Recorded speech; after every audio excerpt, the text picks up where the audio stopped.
भाजपा लगातार राहुल गांधी पे आरोप लगाती है कि वोट बैंक के लिए देश को बांटने का काम कर रहे हैं राहुल गांधी। कौन सा वोट बैंक को वो तैयार करते हैं? अगर वो वोट बैंक के लिए देश को बांटने का काम कर रहे हैं तो भाजपा से बड़ा महामूर्ख आज की डेट में विश्व में कोई भी नहीं है। कश्मीर से लेकर कन्याकुमारी तक, मणिपुर से लेकर मुंबई तक लगातार वो भारत जोड़ो यात्रा और भारत जोड़ो न्याय यात्रा चला रहे हैं। समाज के हर तबके से मिल रहे हैं वो, हर गरीब आदमी से, अमीर आदमी को तो छोड़िए, उनसे कोई यारी दोस्ती नहीं रखते वो लोग। अमीर आदमी तो बहुत हमारे यहाँ लिमिटेड हैं, सबसे ज़्यादा हमारी आबादी गरीब है। कौन सा उन्होंने अपना तबका छोड़ा? मोची से वो मिले, नाई से वो मिले, धोबी से वो मिले, सब्जी वाले से वो मिले, कुली से वो मिले, लोकोमोटिव इंजन ड्राइवर से वो मिले, हर तमाम तबके के लोगों से वो मिल रहे हैं। तो क्या वो समाज को तोड़ रहे हैं? वो लगातार जोड़ रहे हैं। लोग उनसे मिलकर खुश होते हैं और उनकी पूरी कम्युनिटी में संदेश जाता है कि राहुल गांधी जी हमारे नेता है। रायबरेली में चुनाव था जब, उससे पहले वो जाके उनके नाई की दुकान पे बैठे थे। नाई भी हीरो बन गया, सुपरस्टार बन गया था और उसकी सारी कम्युनिटी में आप जाके देखो कैसे खुशी की लहर थी और कितने बढ़िया मार्जिन से राहुल गांधी जी जीत के आए। जब आप लोगों से मिलोगे, उनकी नेतागिरी करना चाहोगे तो नेतागिरी का मतलब है कि लोगों से मिलो तो सही जाके, लोगों की बात सुनो, उनकी समस्याएं सुनो। समस्याएं कब सुनोगे? जब आप उन लोगों से मिल पाओगे। पुराने जमाने में राजा महाराजा क्या करते थे? जिनका भी अच्छा सुशासन की हम बात करते हैं, रात को भेष बदल के निकल जाते थे, आम जनता से सलाह मशवरा करते थे, देखते थे, पूछते थे, ताजते थे, भाई यहाँ का राजा कैसा है, क्या कर रहा है, क्या गलती कर रहा है, क्या सही कर रहा है। गलतियों को सुधारते थे और जो अच्छा काम है उसे आगे बढ़ाते थे। तो वही काम आज राहुल गांधी जी कर रहे हैं। तो भाजपा का उस पे भी सवाल है, कहते हैं दिखावा करते हैं राहुल गांधी। कोई बात नहीं जी, ऐसा दिखावा 1000 बार मंजूर है। आप भी कर लो दिखावा, आपको किसने रोका है? जाओ आप मिलो, करो दिखावा। मिलते किससे हो आप? अपने अडानी अंबानी से, A1 A2 से। मिलते किससे हो आप? N1 N2 से। आम आदमी से मिलते हो? 1.5 साल से ऊपर हो गया मणिपुर को जलते हुए। एक बार भी जाके आपने वहाँ मणिपुर की बहन बेटियों से मुलाकात करी? नहीं मिली। आप राहुल गांधी जी के ऊपर आरोप लगाते हो कि वो नेतागिरी करते हैं, वोट बैंक की राजनीति करते हैं। आप भी चले जाओ मणिपुर, करो जाके वोट बैंक की राजनीति, मिलो वहाँ के पीड़ितों से। आज फिर वहाँ पे कुकी और मैती समुदाय में फिर झगड़ा हुआ है। कुकी वाले जो है उन्होंने, लोगों ने आज अलग कुकी लैंड की मांग कर डाली है, देश को तोड़ने की मांग कर डाली इनकी सपोर्ट से, इनकी सेह से। अब ये उस पर चुप बैठेंगे क्योंकि वहाँ पे राज्य किसका है? बीजेपी का। बीरेन्द्र सिंह मुख्यमंत्री हैं, आवाज इनकी निकलेगी नहीं। बीजेपी शासित राज्य है, वहाँ अलग कुकी लैंड की मांग उठनी शुरू हो गई है। अब उस पर सारा मीडिया चुप है, खामोश है, बस। राहुल गांधी का कहना है कि भाजपा नफरत को राजनीतिक हथियार बना के सत्ता में आगे चलना चाह रही। सहमत है इस बात से? बिल्कुल सहमत है जी। शुरुआत ही 2014 में इसी बात से करी थी उन्होंने। 2014 में और 2019 में नफरत को पूरी आबादी थी, लेकिन 10 सालों में अधिकांश जनता की जो है आंखें खुल गई। काफ़ी जनता ने उनको नकार दिया। कहाँ वो 400 पार का नारे दे रहे थे, कहाँ वो 240 पे आ गए। उसमें भी करीब 80 सीटों पे हेराफेरी का मामला जो है अभी सुप्रीम कोर्ट में पेंडिंग है। अगर वो भी खुल गया तो इनके पास वही 160 से 170 सीटें आती हैं गिनती की। तो नफरत की राजनीति तो कर ही रही है, लगातार सपोर्ट करती है नफरत को। चाहे वो मॉब लिंचिंग का मामला हो, चाहे वो गैर हिंदू के मामला हो, किसी भी किस्म का मामला हो, नफरत को हवा दे के अपने वोट गोलबंद करना चाहती है ताकि सारे वोट मुझे मिल जाए। हिंदुओं के, मुसलमानों तुम जाओ भाड़ में। सीधी बात है। क्या कहना है? सुप्रीम कोर्ट ने साफ साफ अब कह दिया है कि जिस तरीके से बुलडोजर से घर तोड़े जा रहे हैं गलत है, उस पर निर्णय लिया जाएगा। भाई बुलडोजर किस संविधान के अधीन आता है ये तो बता दें। 60-70 साल हमारे देश को आज़ादी हो गया, किसी 22वीं सदी में हम जी रहे हैं। इससे पहले कब बुलडोजर चला? हम तो कहते हैं बुलडोजर चलाने जो क्राइम कर रहा है उसको बुलडोजर के नीचे डालो ना। अगर आप उस पर सक्षम है तो किसी का मकान क्यों तोड़ते हो? मकान किसी का आशियाना है, मकान किसी का घर है, उसमें 4 बच्चे, 2 बच्चे, माँ बाप, भाई बंद रहते हैं। आपने अगर वो बुलडोजर से घर तोड़ दिया तो उनकी गलती क्या है?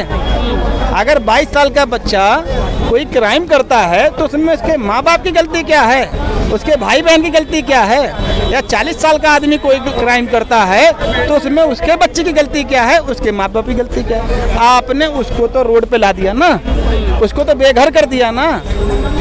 आप उस आदमी को ले जाइए जिसने गलत काम किया है, उसको फांसी पर लटका दीजिए। आपके पास सबूत मिले, कानूनी प्रक्रिया हमारे कोर्ट है, हाई कोर्ट है, सुप्रीम कोर्ट है, निचली अदालत है, उच्च अदालत है, आप उनमें डालिए, दाखिला करिए ना। किसने मना किया आपको? लेकिन ये तो गलत है ना।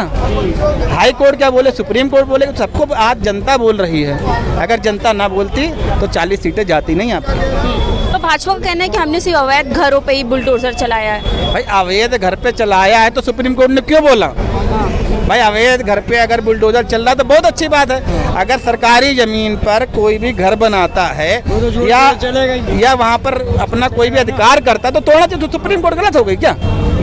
आप लोग तो ऐसी बात बताते हैं कि जैसे लग रहा है कि वो सुप्रीम कोर्ट गलत हो गया। भाई सुप्रीम कोर्ट ने अगर ये बोला है तो सुप्रीम कोर्ट तो सबसे ऊपर है ना।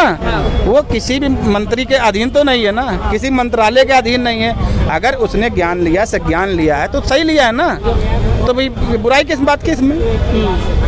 पर देखिए ये भी सवाल उठ रहा है कि हमेशा भाजपा तभी क्यों अवैध घर बताती है जब पता चल जाता है कि वो अपराधी है, साबित हो जाता है उसके बाद ही अवैध घर उनको पता चलता है। हाँ, ये बात पॉइंट की है कि भाई जो हमने हमारे पैसे से आप उनको तनख्वाह दे रहे हो, वो बैठ के एसी में मजे लेते हैं, उनको पहले क्यों नहीं पता चलता है कि ये 4 मंजिल के, जैसे मैंने देखा मध्य प्रदेश में वो किसी मोंडन की है, मुझे नाम नहीं याद है, उसने पत्थर उसकी 40 करोड़ की हवेली गिरा दी, वो 4 मंजिल की बन गई थी। अरे 4 मंजिल जब वो बन रही थी, कम से कम वो 2-3 एकड़ में बन रही थी, तो क्या वहाँ लोगों ने देखा नहीं या प्रशासन ने देखा नहीं? तो प्रशासन पे कार्रवाई क्यों नहीं होती है कि आई ये कानूनी जमीन है, ये सरकार की जमीन है, इस पर कैसे वो किसी का मकान बन गया, कब्जा कैसे किसी को हो गया? तो उस प्रशासन पे जो अधिकारी उन पे क्यों नहीं होता है, उन पे क्यों नहीं केस किया जाता है? सुप्रीम कोर्ट ने भी साफ साफ बोल दिया अगर कोई अपराधी साबित भी हो जाता है उसके बावजूद भी सरकार का कोई हक नहीं कि किसी का घर तोड़ दे। संविधान सबसे पहले, संविधान से बड़ा तो कोई नहीं है। जो संविधान के दायरे में है आप उस पर करिए।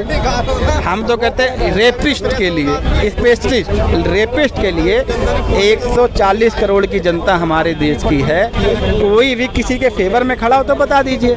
सुप्रीम कोर्ट तो सबसे ऊपर है, वहाँ तक तो फैसला जाएगा ही नहीं। आप उस आदमी का DNA करा लीजिए और उसमें मैच करा दीजिए। अगर मैच होता है तो उसे पब्लिक के बीच में छोड़ दीजिए कि भाई अभी इसका ऐसे फैसला नहीं होगा, अभी 6 महीने बाद फैसला होगा, और पब्लिक में दे दीजिए।